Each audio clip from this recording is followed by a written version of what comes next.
je vais avoir la possibilité dans PaintShop Photo Pro X3 de personnaliser mes différentes images en ajoutant des symboles. Donc les symboles sont des images qui sont pré-générées par le logiciel et que je vais pouvoir intégrer dans mes photos. Pour y accéder, je me dirige dans la palette de gauche au niveau du tube à images. Je clique une fois dessus et je peux voir un nouveau menu qui est apparu au-dessus.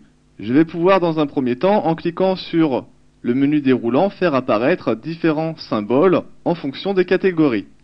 Donc j'ai tout un tas de catégories allant de animaux à nature, musique, sport ou vacances.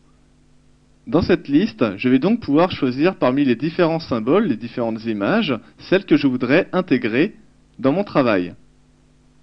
Donc si par exemple j'essaye de personnaliser un genre de carte postale pour l'envoyer à mes amis, comme ici mon image d'arrière-plan, si je clique ailleurs, une image représentant une plage paradisiaque, je vais pouvoir choisir des éléments comme ici un soleil.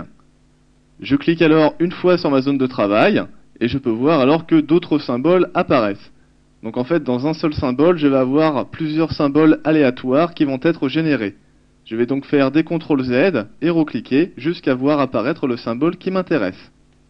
Donc le seul problème ici, c'est que mon symbole est actuellement placé sur le même calque que mon image.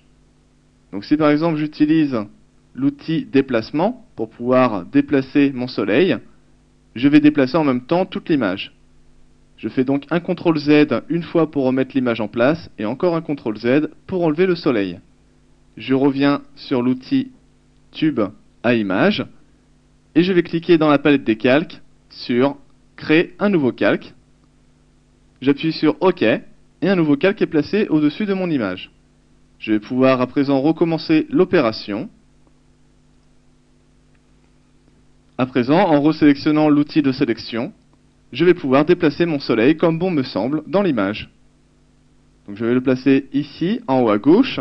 Je vais également pouvoir augmenter sa taille en étirant sur les points placés à chacun des côtés pour augmenter donc son échelle. Et je vais pouvoir retourner dans le tube à image afin de sélectionner un autre symbole à ajouter. Je vais donc aller par exemple dans la catégorie nature, puis choisir pourquoi pas ici des fleurs. Et je vais pouvoir, comme pour le pinceau, simplement faire glisser ma souris afin de rajouter plusieurs fleurs de manière aléatoire sur mon image. Donc ici, j'en rajoute en bas à droite. Et elles sont intégrées automatiquement à mon image. À tout moment, je pourrais regarder comment était mon image par défaut, en cachant l'œil, donc regroupant tous mes symboles. Je clique sur l'œil et je vois mon image par défaut. Je raffiche l'œil et je vois mon image modifiée. Voilà, nous savons à présent comment personnaliser une image en ajoutant des symboles.